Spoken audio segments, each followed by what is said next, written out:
మరి ఈ లోకంలో దేవుడు మనల్ని వెలుగుగా చేశాడు. అవునండి, మొట్టాన్ని చేశాడు, చెప్పాలి, స్త్రీని కూడా చేశాడు. కాబట్టి వెలిగించబడినటువంటి మనము ఏం చేయాలంటే మిగతా వాడిని కూడా వెలిగించాలి. అదే ఆ యాక్టివిటీ, ఆ గేమ్లో ఉన్నటువంటి అదే. కొన్నిసార్లు దీపం ఆరిపోతుంది. దీపం ఆరిపోవటానికి కారణాలు ఏంటో చెప్తాను. పూర్వకాలంలో దీపాలు ఉండేవి. దీపం ఆరిపోవటానికి కారణం ఏంటి చెప్పండి? మీరుంటే నేను ఆన్సర్ కావాలి. మన యొక్క వాక్యంలో సెంటెన్స్ పెడతాం. చెప్పండి. దీపం ఆరిపోవడం గాలి వల్ల, దానిలో సారం అయిపోయినా, సారం అంటే అందులో నూనె లేకపోతే ఆరిపోతుంది. Very good. అంటే దీపం ఎందుకు ఆరిపోతుంది అంటే మనం సరిగ్గా వెలగకుండా, ఇప్పుడు చూడండి, సరిగ్గా వెలగకుండా పక్కన అంటించేసాం అనుకోండి, అప్పుడు కూడా ఆరిపోయినాం. అవునండి, మనం సరిగ్గా వెలిగినప్పుడే ఎదుటివారిని కూడా వెలిగించగలుగుతాం. కొన్నిసార్లు దీపం ఆరిపోవడానికి కారణం ఏంటంటే ఓవర్ కాన్ఫిడెన్స్. ఓవర్ కాన్ఫిడెన్స్ అంటే నేను బాగానే ఉన్నా, నిలుచున్నవాడు ఏం చేయాలంటే పడిపోకుండా జాగ్రత్త చూసుకో.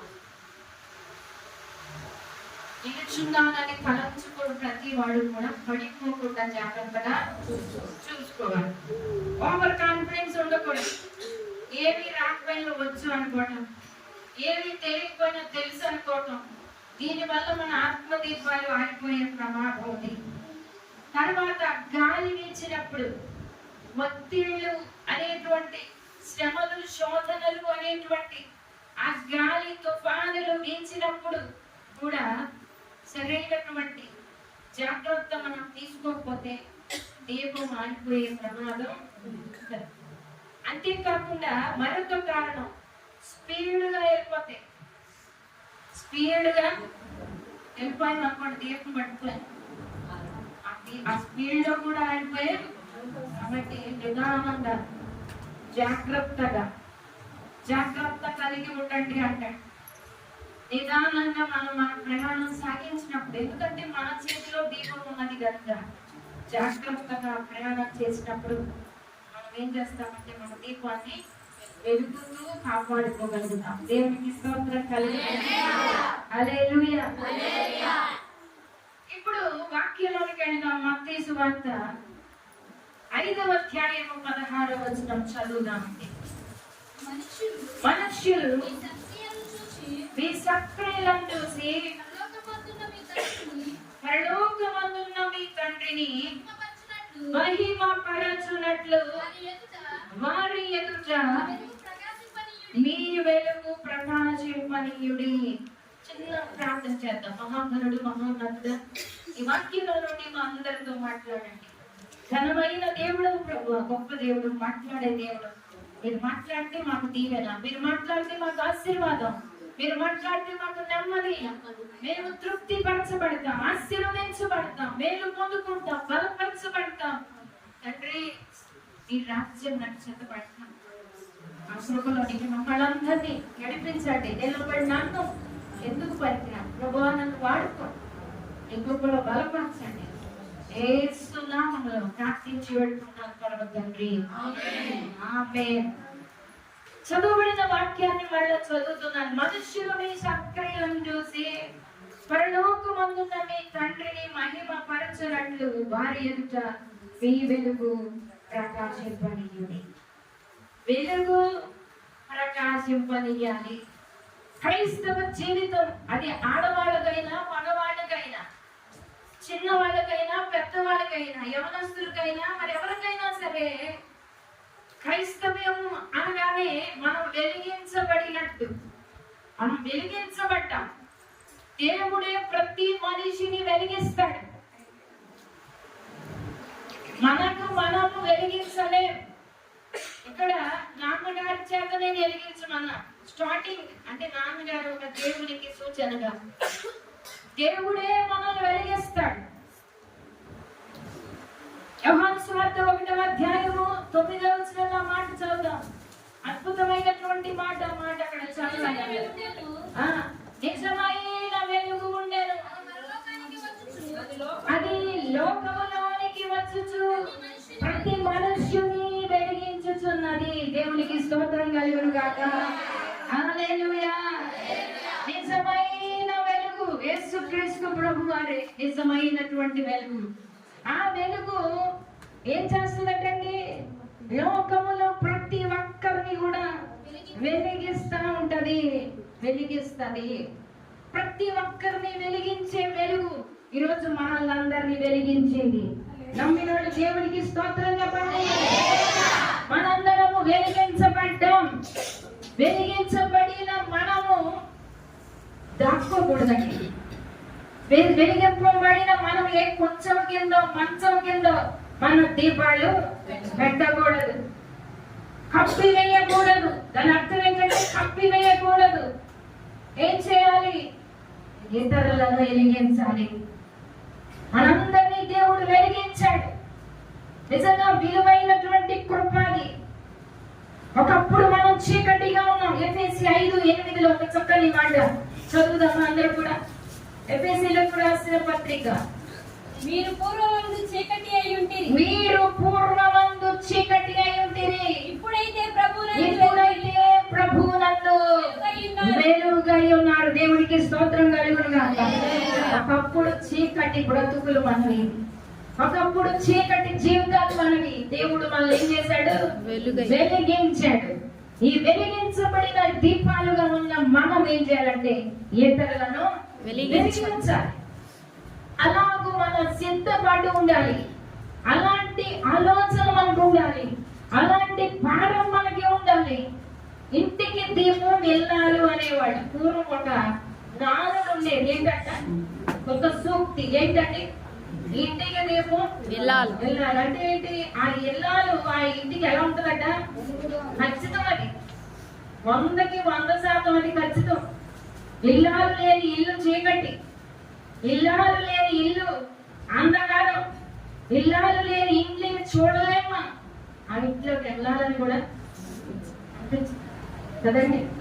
నిజంగా ఇంటికి వెలుగు ఎవరికంటే అది ఎవరున్నారు? ప్రజలు అన్నారు. లోకం అన్నది. లోకం అనకముందే మీరు లోకానికి వెలుగు అని దేవుడు అన్నాడు. మన రాజు అన్నాడు. దేవుడికి స్తోత్రం కలుగును గాక. ఈ ప్రజలు అనకముందే దేవుడే అన్నాడు, మీరు లోకానికి వెలుగై ఉన్నారు. ప్రజలేమో ఇంటికే వెలుగన్నారు, కానీ దేవుడు ఏమన్నాడు? లోకానికి. ఎంత అద్భుతమైన మాట్లాడాలి. మనం ఎవరమండి? ఎక్కడ వెలుగు? లోకానికి వెలుగు. దేవుడికి మహిమ కలుగును గాక.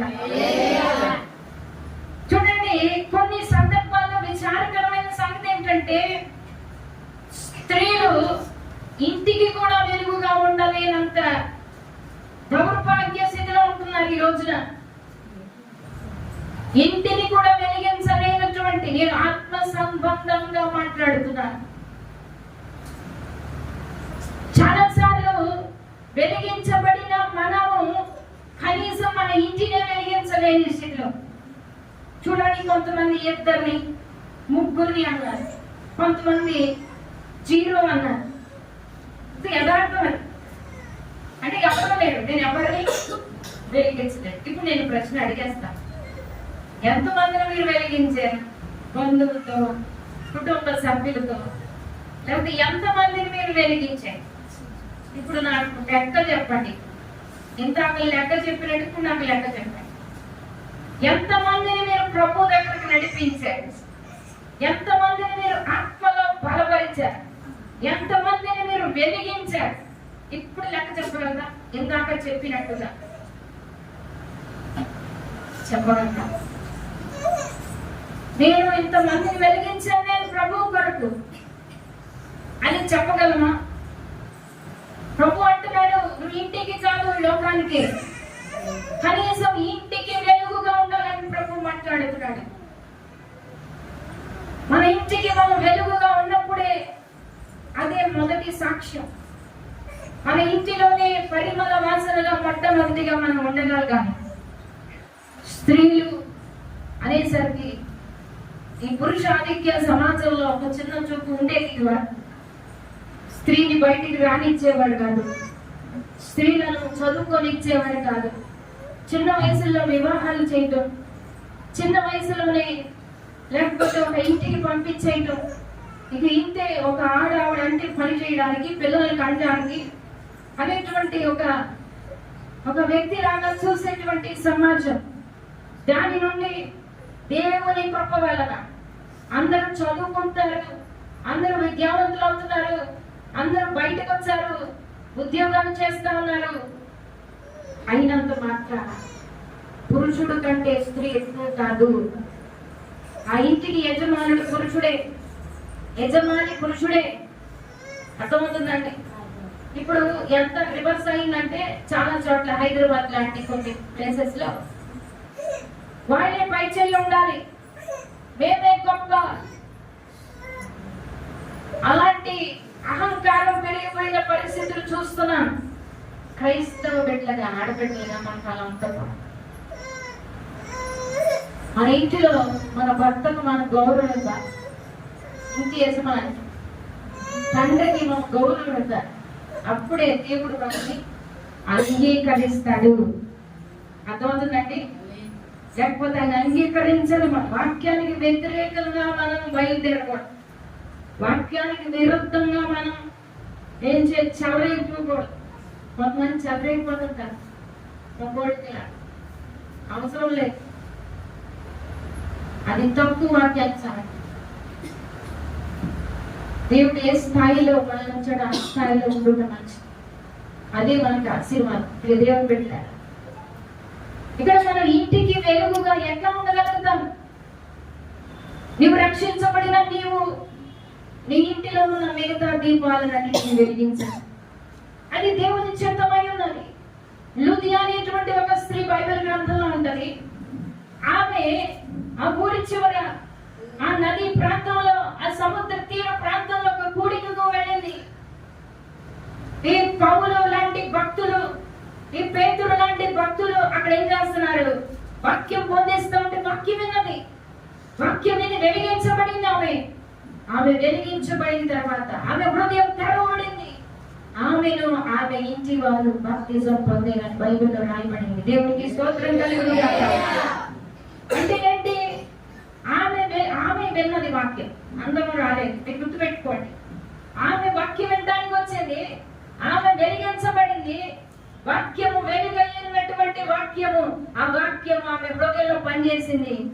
ఇంటికెళ్ళి అందరినీ క్యాండిల్స్ మీరు ఎలా అంటించారు అలా అంటించింది. దేవునికి స్తోత్రం కలిగింది. వాళ్ళందరూ అంటుకున్నారు, బాప్తిజం పొందేశారు. దేవునికి మహిమ కలిగిన కాక.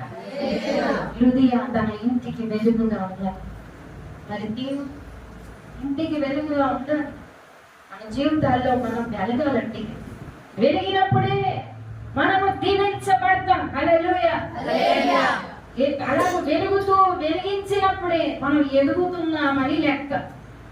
లేదంటే ఆ దీపం అక్కడతో ఆగిపోయిందని అర్థం.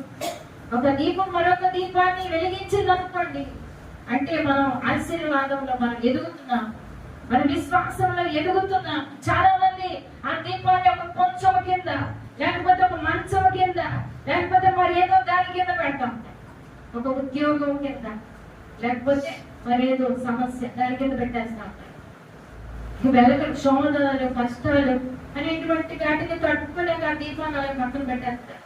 అది కొనికి చివరికి ఆరిపోతా ఉంటాం.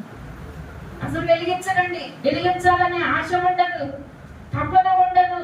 దేవుని కొరకు ప్రకాశించాలనేటువంటి ఎటువంటి ఆలోచన ఉండదు.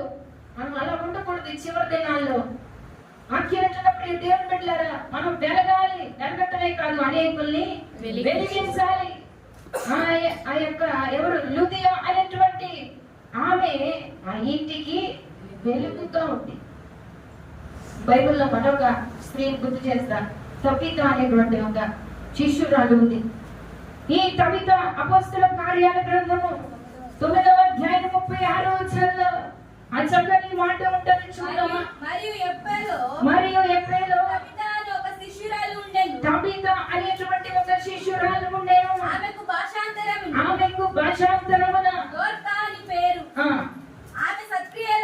ఆమె సక్రియలను ధర్మకార్యములను బహుగా చేసి ఉండెను. ఆ దినముల యందు ఆమె చాలు. ఇక్కడ ఈమె దేవునికి ఒక శిష్యురాలుగా కనబడతా ఉంది. ఆమె పేరు భాషాంతరమున దోర్కా అని, ఆ తబిత అని బైబిల్లో రాసి ఉంది. ఆమె కాయిలా పడి చనిపోయిందట. అయితే దానికి ముందు ఆమె గురించి ఏమని చెప్పబడిందంటే ఆమె సత్కార్యములు ధర్మ కార్యములు బహుగా చేసిందట. దేవునికి మహిమ. ఆమె కుటుంబానికి మాత్రమే కాకుండా ఆ పట్టణానికి యొప్పే అనేటువంటి ఆ పట్టణానికి దీవెనగా ఉన్నది. హల్లెలూయా. చూడండి, లుదియా తన ఇంటికి వెలుగుగా ఉన్నది. ఈ యొక్క కవిత అనేటువంటి స్త్రీ ఆ పట్టణానికి అనేక మంది వచ్చారు. అక్కడ ఆమె చనిపోయినప్పుడు ఎందుకు? ఆమె చేత బ్లెస్ చేయబడినటువంటి వాడు, ఆమె చేత దీవించబడినటువంటి వాడు, విధవరాండ్రు అనేకులు అక్కడికి వచ్చి అయ్యో ఈమె మాకు ఎంతో సహకారిగా ఉంది అని ఎంతో బాధపడుతున్నటువంటి ఆ పరిస్థితులు మీకు అందరికీ తెలుసు. అయితే మనము చూడండి, ఇంటికి మాత్రమే కాకుండా ఒక గ్రామానికి, ఒక పట్టణానికి, ఒక వీధికి లేదా ఒక ప్రాంతానికి దీవెనగా మార్చబడాలి. ఏమండి? ఏమన్నా అర్థం అవుతుందా?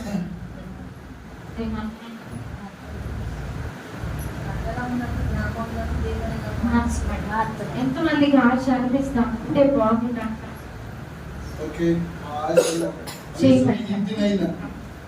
కనీసం నా ఇంటిని నేను ఇస్తాను.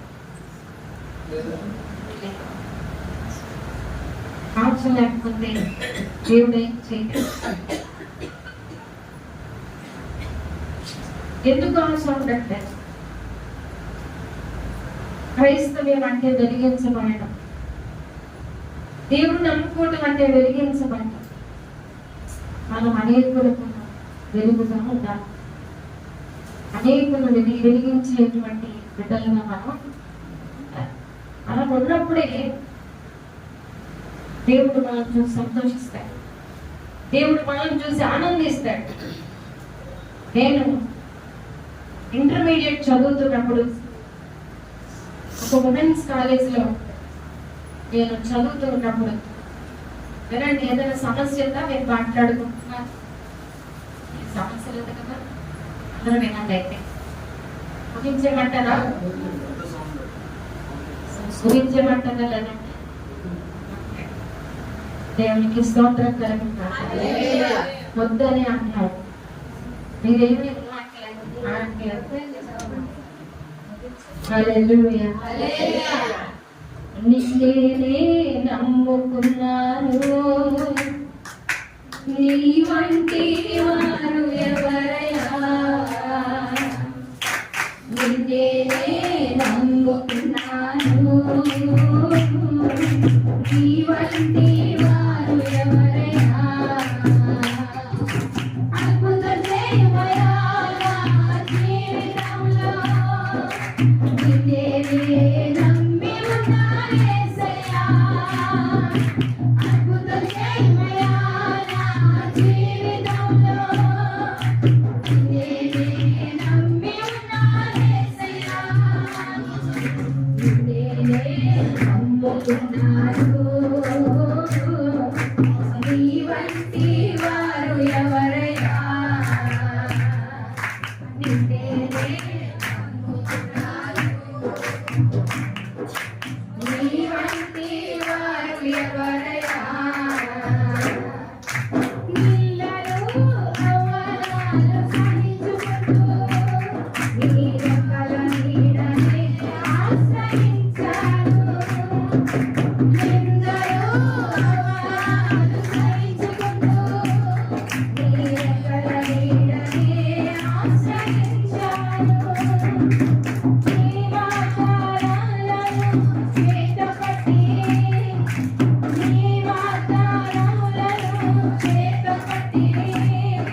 జాగ్రత్తగా దేవుని మాటలు కొద్దిసేపు వినండి.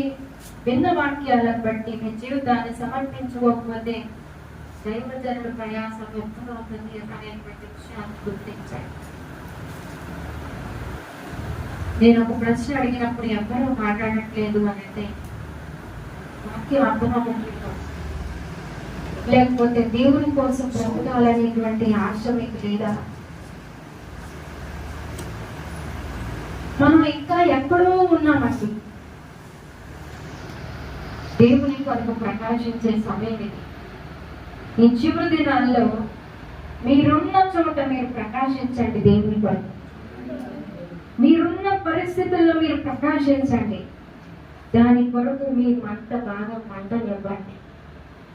చాలా మంది ఆశ ఉంటుంది కానీ నేను ఇందాక చెప్పాను కదా, దీపం ఆరిపోవడానికి కారణాలు ఏంటో మరి సరిగ్గా వెలగాడు కానీ పక్కోడు వెలిగించాలనుకుంటాడు. ఇది చాలా ప్రమాదం. ఈ క్రమంలో వీళ్ళదే మారిపోదు. కొంతమంది అలాగుంటారు, అది ప్రమాదమే. దేవుని పెట్టాక మనం బాగా దేవుళ్ళు వెలుగుదాం, అనేకులు వెలిగిద్దాం. దేవునికి స్తోత్రం కలుగుతున్నాడు. ఈ కవిత ఆ పట్టణానికి దీవెనగా ఉంది. ఆమె అనేకుల జీవితంలో బ్లెస్సింగ్ గా ఉందండి. ఆమె ఆ పట్టణంలో దేవుని పరిచర్యలో వాడబడినటువంటి ఒక శిష్యురాలుగా కనబడతా ఉంది. నేను అంటాను, వెలిగించడం అంటే ఏంటో చెప్పాలి కదా. వెలిగించడం అంటే ఏంటండి? ప్రసంగాలు చేయడం అని దేవుళ్ళలోకి నడిపించడం. చెప్పండి, ఇంకా వెలిగించడం అంటే దేవుళ్ళలోకి నడిపించడం. తిరుగులేని సమాధానం చెప్పు. Very good. నెక్స్ట్ ఇంకా చెప్పండి. మారిపోయిన దీపాలు ఉంటాయి, కొన్ని మన చుట్టూనే ఉంటాయి. విశ్వాసంలో వారి నోట్లో ఎప్పుడు అవిశ్వాసం మాటలు, ఎప్పుడు కూడా నీరు గారే మాటలు, నిన్ను కూడా మానేసేలాగా మాట్లాడతారు వాళ్ళు. అలాంటి వాళ్ళు కూడా ఏం చేయాలి?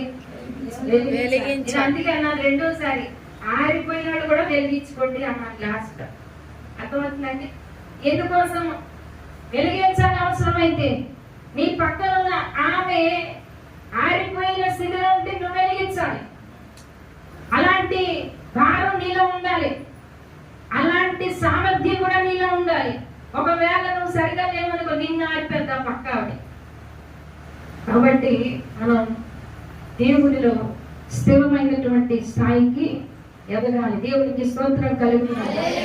బైబిల్ గ్రంథంలో మరొక స్త్రీ కనబడుతోంది. ఆమె పేరు ఎస్తేర్. ఆమె అయితే కుటుంబానికి కాదు, ఆ పట్టణానికి కాదు, ఆ దేశానికి. హల్లెలూయా.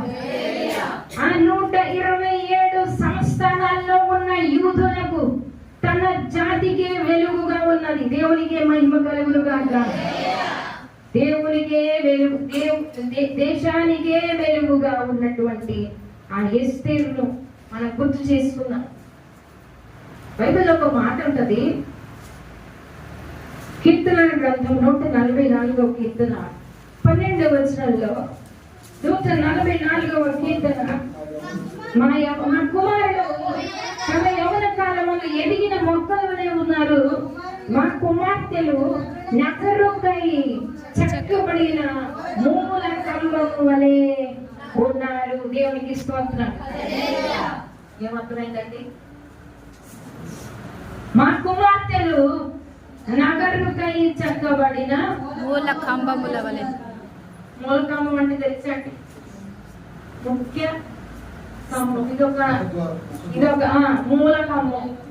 చాలా అందంగా ముఖ ద్వారం అంటున్నారు దాంట్లో. నిజమే, అంటే అది చాలా స్టార్టింగ్ లోనే ఉంటది. నగరుకై, ఒక నగరు నిలబడడానికి, ఒక పట్టణం, ఒక కోట, ఒక ప్యాలెస్ కట్టబడి అది నిలబడడానికి అందముగా అలంకరించబడినటువంటి ఆ స్టార్టింగ్ లో ముఖ ద్వారంలో ఉండేటువంటి ఆ యొక్క స్తంభం ఎంత అద్భుతంగా నకృషిగా ఉంటుందో, మా కుమార్తెలు నగరుకై చెక్కబడిన మూల కంబాలు అన్న. కుమార్తెలు అంటే ఎవరండి చెప్పండి? అదే చెప్పాలి. ఆ మాట వల్లే చూస్తున్నా. మరి నేనే అతి వెనుకడు, నేనే కుమార్తె అంటే అవి కుమారులాగే. మరి ఎందుకు అలాగా? మనందరం కుమార్తెలమే. మీ నాన్నకు మీరు కుమార్తె కాదా? మన యేసయ్యకు మనం కుమార్తెలు కాదా? కుమార్తెలమే మనందరం. మనందరం ఎలా ఉండాలండి? అక్కడ రాయబడిన మాట, నగరానికి. హల్లెలూయా. నేను నగరానికి అనండి. నేను నగరానికి. నేను నగరానికి. నేను నగరానికి. ఇంటికి మాత్రమే కాదు, వీధికి మాత్రమే కాదు, వీధికి మాత్రమే కాదు, గ్రామానికి మాత్రమే కాదు, గ్రామానికి మాత్రమే కాదు, పట్టణానికి మాత్రమే కాదు, పట్టణానికి మాత్రమే కాదు, నేను నగరానికి. నేను నగరానికి. దేవుడు నన్ను అందుకే సృష్టించాడు. చెప్పండి, దేవుడు నన్ను సృష్టించాడు. నన్ను నగరుకై చెక్కాడు. నన్ను నగరుకై చెక్కాడు. ఒక అద్భుతమైన మాట. ఇందులో ఉన్నటువంటి అంతరార్థం మీరు గ్రహించగలిగితే దేవుడు తప్పక మిమ్మల్ని దీవించి పంపిస్తాడు. ఎస్తేరు నగరుకై, ఐ ఫర్ సిటీ. నేను నగరానికి. నేను దేని కోసం? చాలా మంది ఇంటికే దీవెనగా ఉండలేని వారు, పుట్టికి ఆగలేని వాడు స్వర్గానికి ఎగాడట. ఈ నానుడు ఇటువైపు ఉంటుందో నాకు తెలియదు, కానీ ఆ సైడ్ ఉంటాడు. పుట్టికి ఆగలేని వాడు స్వర్గానికి ఎగిరాడు. తెలుసా మీకు? ఇక్కడ తెలుసు. ఉట్టికి ఆగలేని వాడు స్వర్గానికి ఎగిరాడు. అంటే ఏంటి? ఉట్టి అంటే పూర్వకాలంలో మరి ఉన్నాయి కదా, నాకు తెలియదు. అన్నం కూర, కొంచెం ఎత్తులో తాడు లాంటి గుట్టి ఉంటది, అందులో పెట్టేవాడు. పొలానికి వెళ్ళినప్పుడు వండేసుకుని అందులో పెట్టుకొని వెళ్ళేవాడు. పప్పు వచ్చి తినకుండా, పిల్లి వచ్చి తినకుండా, పాలు తెచ్చి తాగకుండా అందులో పెట్టేవాడు. అది గుట్టి. అది ఎత్తే ఉండదు, అంతమంది ఎత్తేం కాదు, కొంచెం ఎత్తులోనే ఉంటది. అంటే అంత ఎత్తు ఎదగని వాడు స్వర్గానికి ఏమి ఎదిగాడు అని ఆ యొక్క నాలుడి యొక్క అర్థం. ఇప్పుడు మనం ఒక ప్రశ్న, కుటుంబానికి దీవెనగా ఉండలేని మనం నగరుకై ఎలాగా దీవెనగా ఉండగలుగుతాం? ఈ ప్రశ్న మీరు ప్రశ్నించుకోవాలి. ఒక కుటుంబానికి, నీ భర్తకే నువ్వు దీవెనగా ఉండలేని దానవు, నీ పిల్లలకే నువ్వు దీవెనగా ఉండలేని దానవు, ఎలాగూ నగరుకై నువ్వు దీవెనగా మారగలవు? కాబట్టి చివరి దినాల్లో మన ఫస్ట్ కుటుంబానికి దీవెనగా మారాలి. హల్లెలూయా. మనం విస్తరించాలి. హల్లెలూయా. హల్లెలూయా. మన ఆశీర్వాదం పక్కకు జరగాలి. హల్లెలూయా. హల్లెలూయా. ఇంటి నుండి పక్కింటి. కొంతమంది క్రైస్తవులు ఉంటారండి. నాకు తెలిసిన ఒక స్త్రీ, ఆమె క్రైస్తవురాలు. ఆమె మంచి విశ్వాసం, మంచి ప్రార్థన పడాలి, మంచిగా ఉంటది, క్రమం తప్పకుండా టైం టు టైం మందిరానికి వస్తుంది. అయితే ఆ ఇంటి పక్కకు ఒకసారి ప్రార్థన చేయడానికి వెళ్ళాం. ఆ ఇంటి పక్క వాళ్ళు ఏమని సాక్ష్యం చెప్తున్నారంటే, ఏంటంటే గుడిపోతున్నదని, ఏంటంటే ఆవిడ పుట్టి అసలు మాట్లాడదండి, అసలు నప్పదండి, అసలు ముత్యాలు రాలిపోతాయంటే అసలు మాట్లాడదు, అసలు ఏమనుకుంటుందో మాకు తెలియదు. అంటే బుద్ధి ఏంటండి అని అడుగుతున్నారు. మమ్మల్ని ఇంకేంటి మాట్లాడుతూనే వస్తారు, మమ్మల్ని అడుగుతారు. కాబట్టి నీకు సరిగ్గా లేదనుకో, బాధ్యులు వేరే. నాన్నగారు అంటే పుత్రోత్సాహము తండ్రికి పుత్రుడు కలిగించినప్పుడు కాదు మొట్టమొదట ఆ పుత్రుని కనుగొని పొగడగా అప్పుడే పుత్రోత్సాహం. హల్లెలూయా. మీరందరూ నాన్నగారు సంతృప్తి పెట్టాలి, మీరు ఫలించాలి, మీరు వెలిగించాలి, అప్పుడే సంతోషం ఆయనకి. ఎంత శ్రమ ఉండండి, నా బిడ్డలు వెలుగుతున్నారు, అనేకులు వెలిగిస్తున్నారు, నాకు ఇంకేం కావాలి అనుకుంటాడు. నాకు ఇంకేమన్నా కావాలంటే ఇంకేమో సేవకులుగా మనకి ఇంకేం అక్కర్లేదు. మీరు వెలుగుతూ అనేకులు వెలిగిస్తూ ఉంటే అందులో ఉన్న ఆనందమే వేరు. రేపొద్దున యేసయ్య రాకల్లో ఈ గుంపును తీసుకెళ్ళి నిలబడతారు. అయ్యా వీళ్ళందరూ ఎవరు? అయ్యా నా ద్వారా వెలిగిన బిడ్డ, ఆ మహిమ కిరీటం, వాడవారినటువంటి ఆ మహిమ కిరీటం యేసునాథుడు అయ్యగారిని పెడతాడు. ఎంత పరిచయం చేశావయ్యా నా గురించి, ఎంతమందిని వెలిగించావు, ఎంతమందిని నా కొరకు సంపాదించావు. ఆ కిరీటంలో ముత్యాలను ఆయన కిరీటం మీద దేవుడు అనుగ్రహిస్తా ఉంటే అది ఎంత సంతోషం. ప్రియ దేవుని పెట్టారు. ఈరోజు మీకు పెడతాడు కిరీటాలు. హల్లెలూయా. మీరు ఎంత మందిని వెలిగిస్తారో అన్ని ముత్యాలు మీ కిరీటాల మీద ఉంటాయి. హల్లెలూయా. దేవుని రాజ్యంలో ఆ మహిమ సింహాసనం ఎదుట, ఆ అందమైనటువంటి రాజ్యంలో నీవు అద్భుతమైనటువంటి కిరీటాన్ని ధరించుకొని అనేక ఆత్మలను దేవుని కొరకు సంపాదించాలి. హల్లెలూయా. అనేకుల దేవుని కొరకు ఏం చేయాలండి? వెలిగించాలి. హల్లెలూయా. వెలిగించాలి. సహోదరి ఉంది మా చర్చ్ లో, జాగ్రత్తగా వినండి. ఆ చర్చ్ లో ఒక హాస్పిటల్లో నర్సుగా పనిచేస్తుంది. నర్సుగా పనిచేస్తూ ఉంటే ఆమె హృదయంలో ఒక భారం ఉండేది. నేను ఎవరికి ఏమి చెప్పలేకపోతున్నా, ఈ అవకాశాన్ని నేను జారవిడ్చుకో.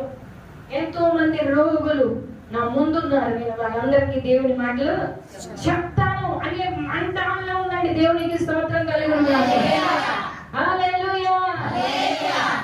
ఆ హాస్పిటల్కి, పెద్ద హాస్పిటల్, మల్టీ స్పెషాలిటీ హాస్పిటల్. ఆ హాస్పిటల్కి 2 కొత్త డాక్టర్లు వచ్చారు.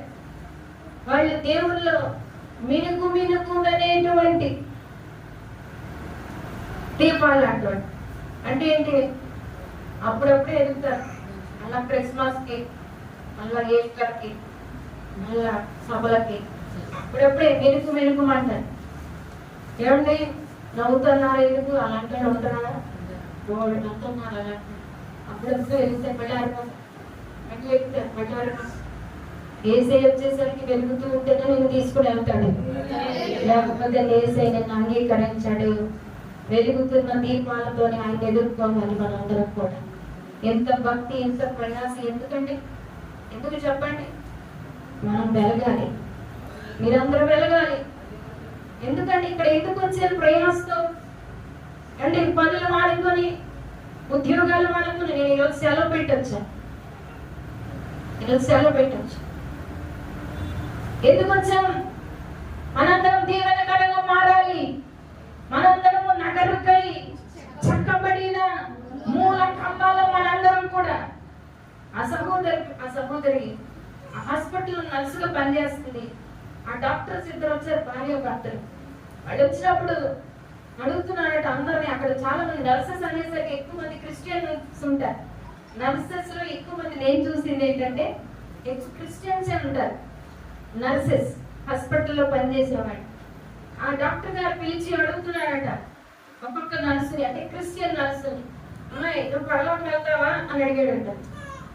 ఒక నర్సు అందంట, నేను వెళ్ళండి అంటారు. మరి అందరూ వెళ్తారా అని అడిగాడంట. ఏమో నాకు తెలియదు అంట. ఒక నర్సు అయితే మరొక నర్సుని పిలిచి అడిగాడట ఆ డాక్టర్ గారు, ఏమన్నా నువ్వు పరలోకి వెళ్తావా, చర్చ్కి వెళ్తావా? వెళ్తాను. మరి పరలోకి వెళ్తావు అంటే నేను వెళ్ళండి. ఆయన అందరూ వెళ్తానా అంటే ఎవరు అంటారు. ఏమంటా జాగ్రత్తగా వినండి. అప్పుడు మా చర్చ్కి వచ్చే ఆ నర్సు ఆమెను అడిగాడు, మా సంఘానికి వచ్చేటండి ఆమె విశ్వాస వీరుల ప్రార్థన పడ్డారు. ఆమెను అడిగారు ఆ డాక్టర్ గారు, ఏమ్మా నువ్వు చర్చికి వెళ్తావా? ఎక్కడికి వెళ్తావు? ఫలానా చర్చ్, పోలీ చర్చ్ స్కూల్లో. ఓకే, నువ్వు పరలోకానికి వెళ్తావా అని అడిగారు. నేను వెళ్తానండి, నా వెనక ఒక గుంపుని తీసుకెళ్తానండి. చప్పట్లు కూడా దేవుని మహిమ.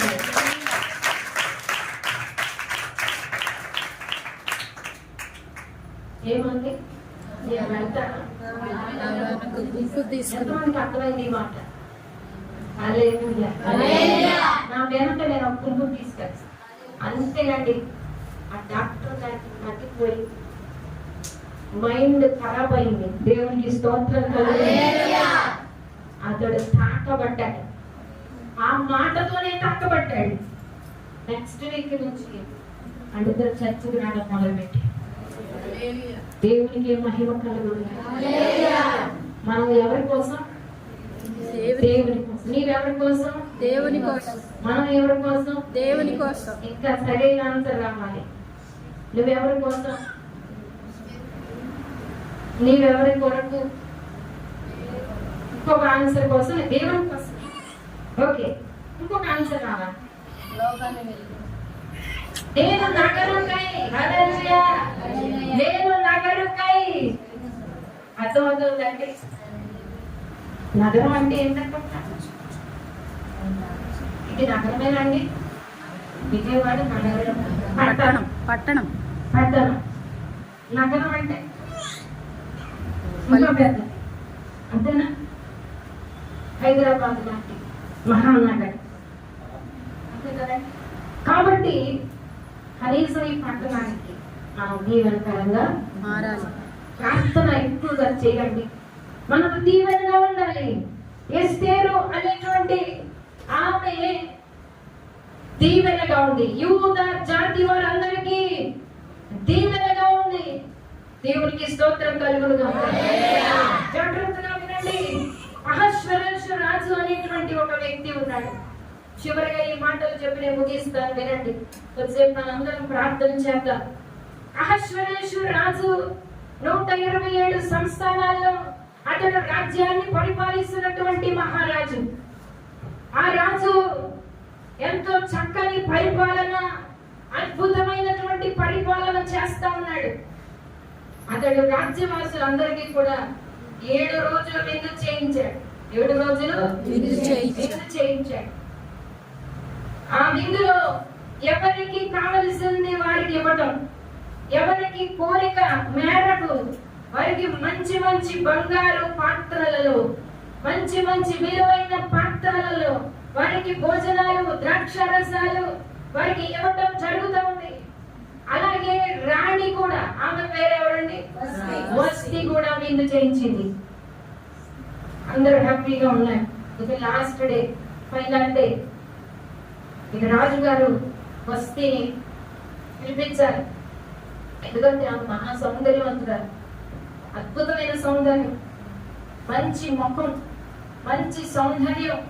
అలాంటి ఆమె సౌందర్యాన్ని చూపించాలి అనేటువంటి ఆశ రాజుగారికి కలిగింది. వెంటనే 7 నపుంసకులను పిలిచి, మీరు వెళ్ళి ఆమె తీసుకొచ్చేయండి అన్నాడు.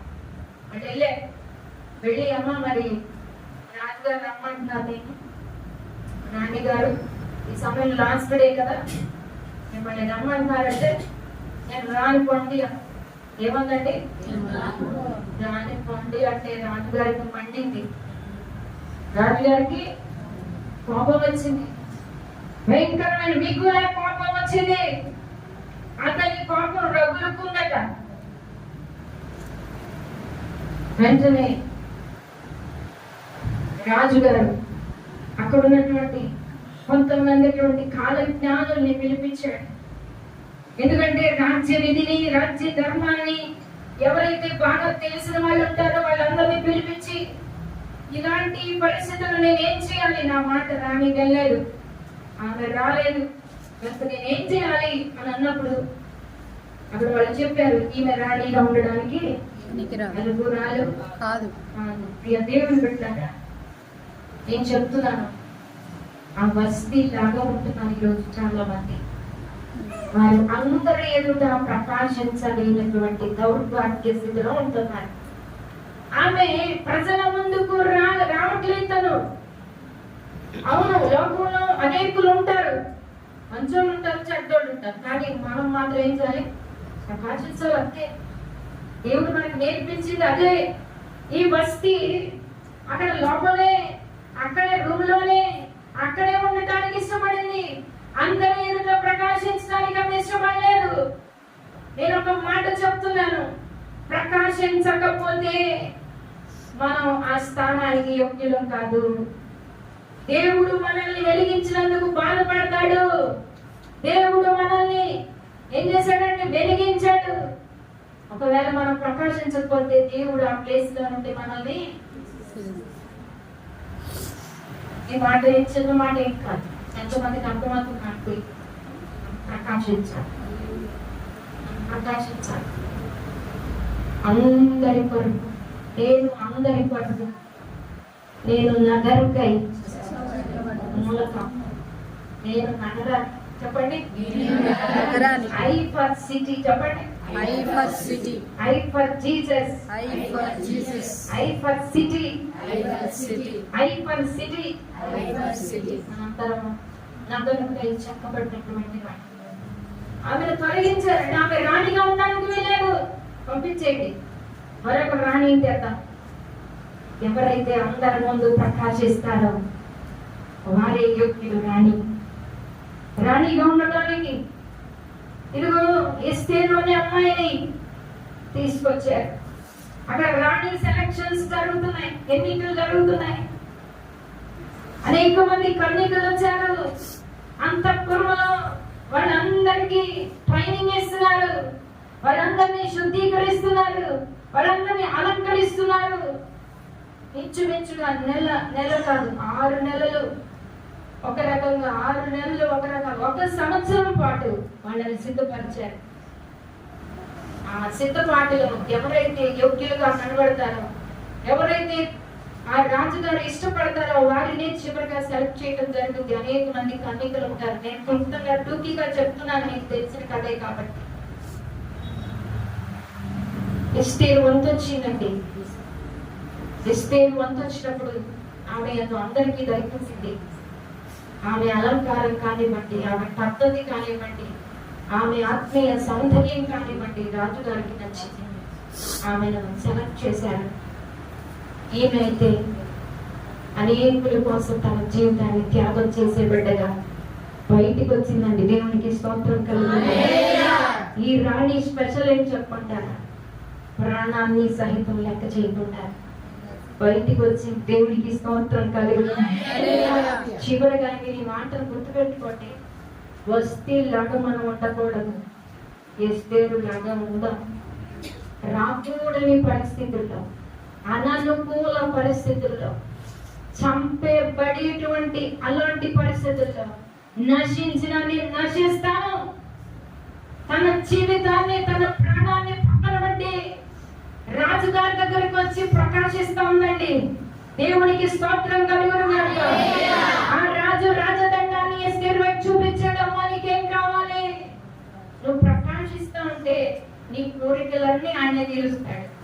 నువ్వు వెలుగుతా ఉంటే నువ్వు నాకు ఇది కావాలి డాడీ అని అనక్కర్లేదు, నువ్వు నాకు ఇది కావాలి అని అనక్కర్లేదు. ఆయన అడుగుతాడు, నేను తిరగేది ఏం కావాలి. అర్థమవుతుందండి? మనం ప్రకాశిస్తూ వెలుగుతా ఉంటే దేవుడే అడుగుతాడు, ఏం కావాలి నీకు, నీకేం కోరిక ఏంటి, నీ అక్కడేంటి? నేనున్నాను, రాజ్యంలో సగం కావాలా? ఆ రాజు అడుగుతాండి.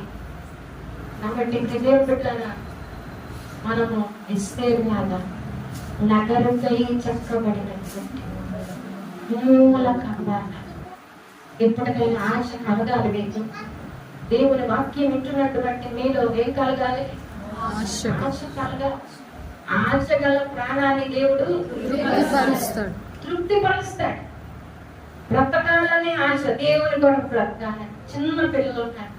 ఈ వాక్యం ఏంటంటే, నేను చిన్న వయసులో ఇలాంటి వాక్యాలని కట్టబడ్డాను. మా నాన్నగారు దేవుని సేవకులు, పాస్టర్ గారు. నాకు 4 అన్నదమ్ములు, అందరూ సేవలోనే ఉన్నారు. నేను ఒక్కదాన్ని కుమార్తె. చిన్న వయసులో ఆడుతూ పాడుతూ తిరుగుతూ అలా తిరుగుతూ అలా బయటికి ఆ వాక్యాలు వినేదాన్ని. వాక్యాలు చదివి పట్టుబడ్డాను. చిన్న వయసులోనే దేవుని కోసం బ్రతకాలి అనే రోషం నాకు కలిగింది. దేవుని కొరకు ఏదో ఒకటి చేయాలి అనేటువంటి ఆశ నాలో రగిలింది. వాక్యం వింటా ఉంటే నేను పరలోకం వెళ్ళేంత ఆనందాన్ని పొందేదాన్ని. మరి ఇప్పుడు నేను ఎలా అనిపిస్తుందో నాకు తెలియదు. వాక్యం వింటా ఉంటే పరలోకం వెళ్ళేంత ఆనందం ఉండేది నాకు. అంత అద్భుతంగా వాక్యాన్ని స్వీకరించేదాన్ని. ఈరోజు అలా లేరు ప్రజలు. వాక్యం వింటారు, అడ్డు ఇడ్డు చూస్తారు, వాక్యం వింటారు, పిల్లలతో ఆడుతారు, వాక్యం వింటారు, మైండ్ అంతా ఇంటి దగ్గరే. మనం ఎలా ప్రకాశిస్తాం? ముందు మన ప్రవర్తన మారాలి. మన జీవితాలను దేవుడికి సమర్పించాలి. యవ్వన కాలంలో 9వ క్లాస్ చదివేటప్పుడు నా జీవితాన్ని దేవుడికి సమర్పించాను. నేను పశ్చాత్తాపడి మారుమనసు పొంది బాప్తిజం పొందాను. దేవుని కొరకు ప్రకాశించాలని ఆశ అప్పట్లోనే నాకు రగిలింది. మా అమ్మగారు దేవుని సేవకురాలు, మంచి ప్రార్థనా పడ్డారు. చిన్న వయసులో 5వ తరగతి, 4వ తరగతి, 2వ తరగతి చదివేసిన అలాగా వాక్యం మా నాన్నగారు చెప్తా అంటే మేము అలా బయట ఆడుకునేవాడు. మా అమ్మ గురించి, అమ్మా నువ్వు లోపలికి వెళ్ళి వచ్చు, ఆత్మ పొందుకో అని చెప్పేది నాకు. మాత్రం ఏం చెప్పేది? దేవుని ఆత్మ పొందుకో, లోపలికి రమ్మని పిలిచి ఆత్మ పొందుకోమని, అభిషేకం పొందుకోమని మా అమ్మ నన్ను ప్రేరేపించి, అప్పటి నుంచి నాలో ఆశ, దేవుని కొరకు రగల, దేవుని కొరకు మండాలి, దేవుని చిత్తం నెరవేర్చాలి, దేవునికి ఇష్టమైన కుమార్తెగా ఉండాలి. నా పేరు హెప్సీబా, పేరుకు తగిన జీవితం నాకు ఇమ్మని.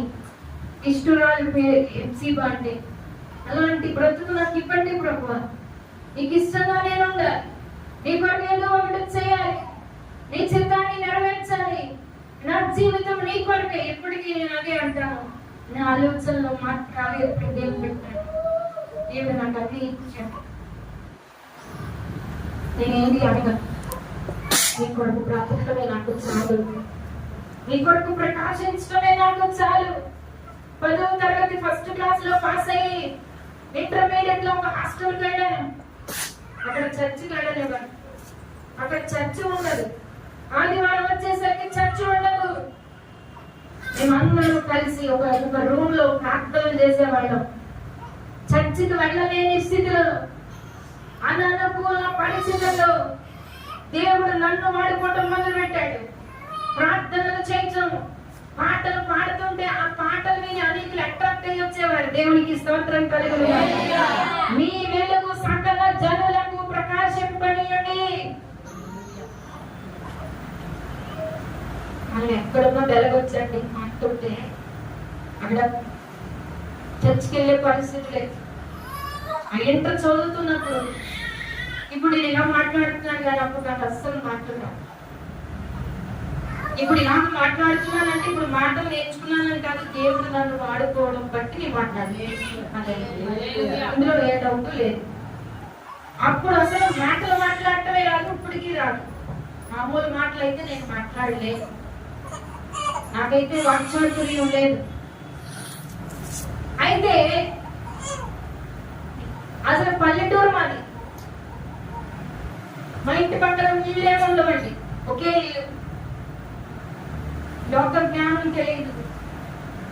సినిమాలు ఎప్పుడు చూడలే. సినిమా హాల్ లేదు, మా ఇంట్లో టీవీ లేదు.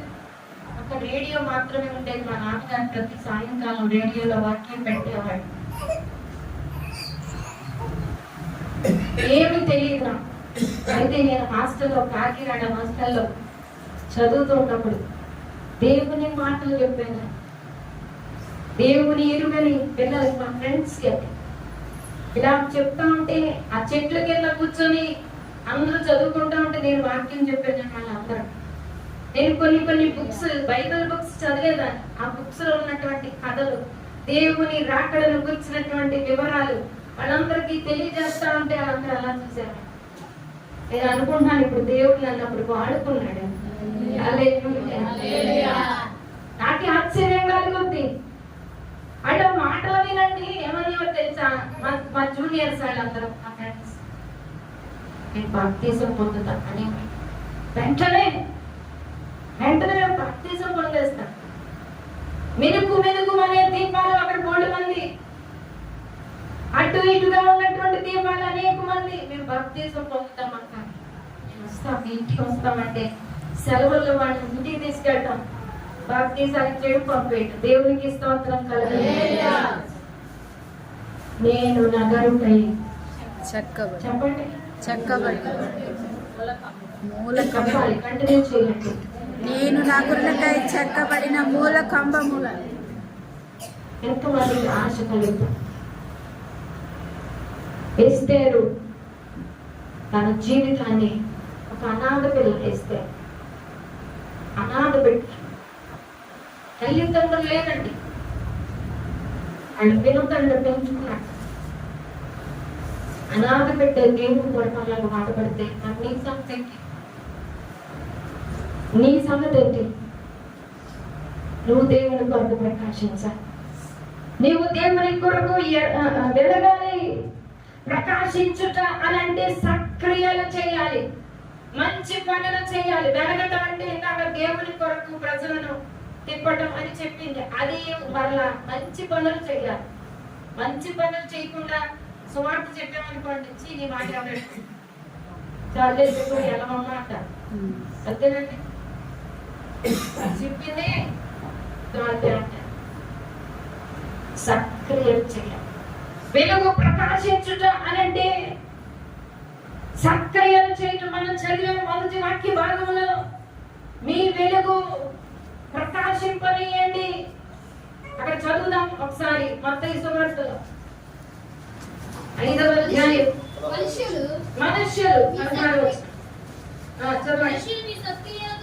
మనుష్యులు మీ సక్రియలను చూచి పరలోకమందున్న మీ తండ్రిని మహిమపరచునట్లు వారి ఎదుట మీ వెలుగు ప్రకాశింపనీయుడి. వారి ఎదుట, ఎవరి ఎదుటండి? మనుష్యుల ఎదుట. మనం మంచి చేస్తున్నామని ప్రజలకు తెలియాలి. మనం మంచి పని చేస్తున్నట్టుగా ప్రజలకు తెలియాలి. మంచి ఏదో చెడేందో మనస్సాక్షి నీలో పెట్టట్లేదు. నీకు తెలుసు మంచి ఏంటో చెడేంటో, నీకు తెలుసు, అందరికీ తెలుసు. తెలుసా అండి? పొరలేనోడికి ఎవరికైనా మంచి ఏంటో చెడేంటో తెలుసు, పొరలేనోడికే తెలియదు. కాబట్టి సక్రియలు చేత తమ్మును తాము అలంకరించుకున్నారట ఆనాటి స్త్రీలు. శారా లాంటి గొప్ప యోధులు స్త్రీలు వాళ్ళు ఎలా అలంకరించుకున్నారంటే సక్రియల చేత అలంకరించుకున్నారట. మనము మంచి పని చేద్దాం. ఎవరికైనా హెల్ప్ చేయటం, వారి కొరకు ప్రార్థన చేయటం, వారి కష్ట సుఖాల్లో పాలు పొందుకోవటం, ఇలాంటి మంచి పనులు చేయటం ద్వారా మీ వెలుగు వారిని తాకుద్ది. తద్వారా వాళ్ళు పట్టబడతారు. అర్థమవుతుందండి? మీరే ఉన్నారు, మీ పక్కోళ్ళు కష్టంలో ఉన్నారు, హాస్పిటల్కి వెళ్ళాలి, తోడు ఎవరు లేరు. అమ్మ నేను వస్తాను అని చెప్తాను, చెప్తాను. అప్పుడు వాళ్ళకి అర్థమవుతుంది దేవుని ప్రేమ ఏంటో, దేవుని మనసు ఏంటో, దేవుని ప్రకాశం ఏంటో. రేపు పొద్దున వెళ్ళి అమ్మ మందిరానికి రండి, మా చర్చిలో స్త్రీల కూడా జరుగుతుందంటే వస్తారా రారా? అలాగే పట్టుకోవడం అంటే హల్లెలూయా. నువ్వు పెడితే వాళ్ళు వస్తారు. నువ్వు కనీసం మూతి ఇలా పెట్టుకొని, మొక్కలు ఇలా పెట్టుకొని పెద్ద భక్తుల్లాగా ఉన్నావు అనుకోండి, ఎవ్వరు నీ వెనకాల ఉన్నారు. కాబట్టి దేవుని బిడ్డలారా, మన సక్రియలు చేయటం ద్వారా, మంచి పనులు చేయటం ద్వారా. ఒక సహోదరులు నాకు తెలుసు, ఆవిడంటే ఆదివారం ఉదయాన్నే ముందుగా వంట చేసేసి, ముందుగా వంట చేసేసి అటు ఇటు దీపాలు ఉంటాయి కదా, మిణుకు అనే దీపాలు ఉంటాయి. అంటే ఆదివారం రాని అప్పుడప్పుడు ఒప్పుకుంటారు. అలాంటి దగ్గరికి వెళ్ళి అమ్మ రెడీ అవ్వండి మందిరాన్ని అంటే ఈవిడేమంటుందంటే ఈవిడ అమ్మ పిల్లలు ఏడుస్తున్నాడు, ఇప్పుడు పని ఉంది అంటే ఈవిడ ఏం చేస్తుందంటే నేను చేస్తాను సాయం ఇబ్బంది పోయినా పోసేసి లేదా వంట చేసేదా చేసేసి నువ్వు రా నేను తీసుకెళ్తాను, పిల్లలు నేను ఎత్తుకుంటా, నువ్వు రా మందిరానికి వెళ్ళి అడుకొచ్చేసి దేవునికి స్తోత్రం సత్క్రియలు దేవుడి కొరకు ప్రకాశించాలి. ఆ ఊళ్ళో ఆవిడ అందరిని అలాగే ఇంటింటికి వెళ్ళడం, ఉండమ్మా రండి మందిరానికి రండి టైం అయిపోతుంది కదా రండి అని ప్రోత్సహించడం. ఫోన్లు చేస్తారా మీరు ఎవరైనా మీ సహోదరులు మానేస్తే చెయ్యాలి. ఏమో ఎందుకు రావట్లేదు మీ గురించి నేను ప్రార్థన చేస్తున్నాను, దీపాలు ఆడిపోతుంటే జాగ్రత్త చూడండి మీరందరూ చూడాలి. ఆరిపోయే దీపాలు వెలగాలి. హల్లెలూయా. దేవుడు మనల్ని అందుకే ఈ లోకంలో పుట్టించాడు. ఏమండి మీ పిల్లలు ఎప్పుడు చూసిన పిల్లలు అంటుంటారు, మొత్తం ఎప్పుడు పిల్లలే. ఇక పిల్లోడికి ఏదమైతే కాసేపు గుడికి రాని బడికి రాని ఎక్కడికి అలా అనుకుంటున్నాను. దేవుని కొరకు ప్రకాశిద్దాం ఈ చివరి దినాలు. దేవునికి స్తోత్రం కలుగుతున్నాను. సక్రియలు అనేటువంటి ఆ అలంకారం మనకు ఉండాలి. అదే వెలగటం అంటే, అదే ప్రకాశించడం అంటే, ఆ వెలుగు చూసి అనేకులు వస్తారు. దేవునికి స్తోత్రం కలుగుతున్నాను. అనేక మంది బైబిల్లో పెరిగారండి. ఈరోజు నాకు టైం సరిపోదు అందరి గురించి చెప్పాలంటే, అవునా సరిపోదు. ఎంతో మంది పెరిగారు, అందుకే బైబిల్లో పేర్లు ఉన్నాయి. మనం వెలిగితే మన పేర్లు జీవగ్రంథంలో ఉంటాయి. జీవగ్రంథంలో మన పేర్లు ఉండాలి. మనం వెలుగుదాం దేవుడితో. బైబిల్లో ఒక వ్యక్తి కన్యక ఉంటుంది కదా, ఎవరండి యొక్క ఎవరి కోడలు? అబ్రహాం గారి కోడలు. ఈమె ఒక పరదేశి ఎలియాజరు ఆ రోడ్డు మీద వెళ్ళే ఒక వ్యక్తి, అమ్మ నీళ్ళు లేక అని అంటే వెంటనే ఈ అమ్మాయి రియాక్షన్ ఎలా ఉండాలి? మనం అయితే ఎలా చెప్తాం? ఏ కనపడ్డారా నీకు? ఎవరు లేరా? ఇదే ముక్కు మొహం తెలియ నీకెందుకు నేను వెళ్ళాలి అని ఈ రోజున ప్రజలు చేస్తున్నాను. మనస్తత్వాలు పిల్లలు అయితే అలా ఉండకూడదు. మీ పిల్లల్ని కూడా మంచిగా పెంచండి. కలిసి చేసేవారిగా, సహాయం చేసేటువంటి వారిగా, సక్రియలు చేసేవారిగా మీ పిల్లలకు నేర్పండి, మీ యవ్వన బిడ్డలకు నేర్పండి. ఆ రోజు చెప్తా, ఆ పరదేశి ఆ రోడ్డు మీద వెళ్ళేది ఒక వ్యక్తి అని అడిగితే అతను నేను చెప్పి మంచి నీళ్ళు ఇచ్చి ఆ నెత్తి మీద ఉన్న కుండ భుజం మీద పెట్టి వచ్చిందండి. అద్భుతమైనటువంటి దృశ్యం అని. ఆమె నీళ్లు పోస్తా అంటే కడుపు నిండా తాగాడు. ఆ తెల్లా తాగదు కదా, నీ గొప్పలన్నిటికీ కూడా నీళ్ళు ఇస్తాను. సక్రియలు కడుపు నిండా నీళ్ళు ఇచ్చేసి నీళ్ళు ఇవ్వటువంటి మోటార్ ఆన్ చేసి పట్టేసుకుంటారు. తోడిని అందులో కాదు, బావి నుండి ఎంత కష్టం తెలుసా? ఈ రోజుల్లో నీళ్లు చాలా ఈజీ. వచ్చేస్తే మోటార్ స్విచ్ ఆన్ చేస్తే నీళ్ళు వచ్చేస్తాయి. అది కాదు, అప్పుడు లోతైన బావిలో అక్కడ నీళ్లు నుంచి పైకెక్కి కడవతో పైకెక్కాలి.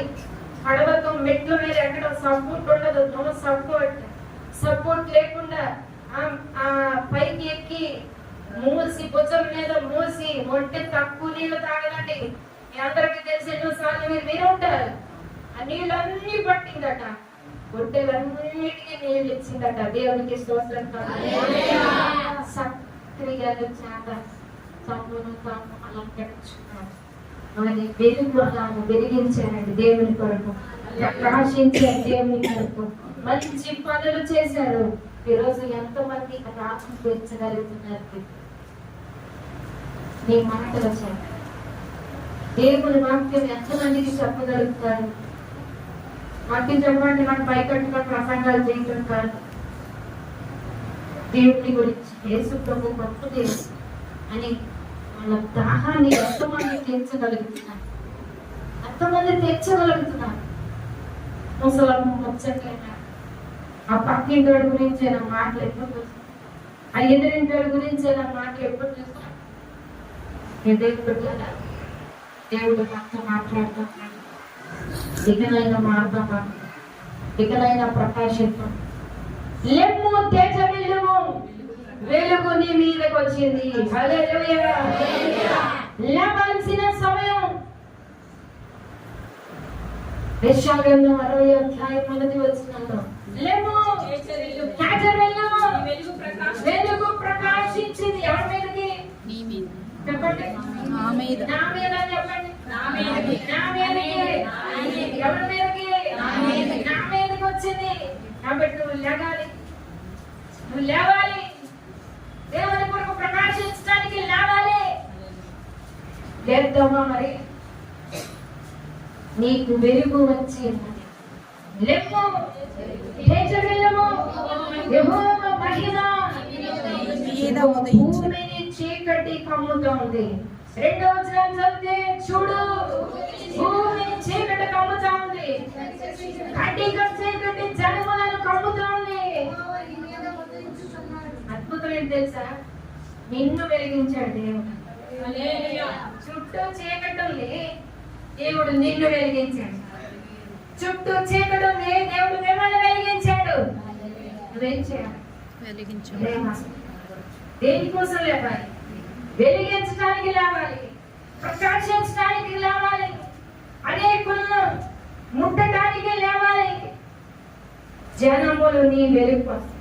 ఎవరు వెలుగు వస్తారంటే ఎంత మంచి వాగ్దానాలు ఉన్నాయి. దేవుడు ఎంత మంచి మాట. వెలుగుదామా, దేవుని ప్రకాశిద్దామా. చివరి దినాల్లో సమయాన్ని వృధా చేయకుండా, సెల్ ఫోన్లు పట్టుకొని సమయాన్ని వృధా చేయకుండా దేవుడి కొరకు వెళ్తాము. చాలు, చాలా మాటలు దేవుడు మీతో మాట్లాడాడు. వాటన్నిటిని బట్టి ప్రార్థన చేద్దాం. ఇకనైనా దేవుడు ప్రకాశించాడు. దేవుడు మిమ్మల్ని ఎంతో ప్రేమిస్తాడు. దేవుడు నీకోసం ఎన్నో ఆశలు కలిగి ఉన్నాడు.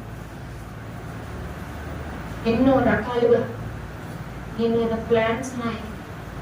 నువ్వేదో చేస్తావని ఆయన ఆశ, నువ్వేదో చేస్తావని ఆయన ఆశ. దేవుడు నమ్మదగినాడు. ఆయన ఆకలి తీరుస్తాడా? ఆయన కల్వరి శిలువలో దాహం దేనికోసం అంటే ఆయన నీకోసమే. నువ్వు ప్రకాశించండి. ఆయన దాహం తీరుద్దామా? ఆయన దాహం తీరుద్దాం. ఆయన కల్వరి శిలువలో మన కొరకు ప్రాణత్యాగం చేసిన దేవుడు. అందరూ అక్కడ ఉన్న స్త్రీలు అందరూ ఉన్నారు. ఆయన కల్వరి శిలువలో పడుతున్న వేదన చూసి కన్నీరు ఏడుస్తూ రొమ్ములు కొట్టుకుంటూ అయ్యో అని ఏడుస్తుంటాయి. ప్రభు ఏమన్నాడంటే, నా కోసం 20 ఏడాకాలం ఏడాల్సింది నీకోసం, పిల్లల కోసం, నీ పిల్లల కోసం ప్రకాశించాలి. నా ఆత్మ నీ పిల్లల్ని నీ కొరకు సంపాదించు, దేవుని కొరకు సంపాదించు. నీ భర్త దేవుని కొరకు సంపాదించు. నీ బంధువులు దేవుని కొరకు ప్రకాశించేలాగా వెలిగించు. మరి నీ వీధిలో నీకు ఒక మంచి సాక్ష్యం ఉంటారు. నీ గ్రామంలో నీకు ఒక మంచి సాక్ష్యం ఉంటారు. ఈ నగరంపై మనందరం వాడబడాలి. దేవుని కృపలో మనందరం అట్టి స్థితిని దేవుడు మనందరికీ అనుగ్రహించుగాక. ఆమేన్. అందరూ మాట్లాడేయండి.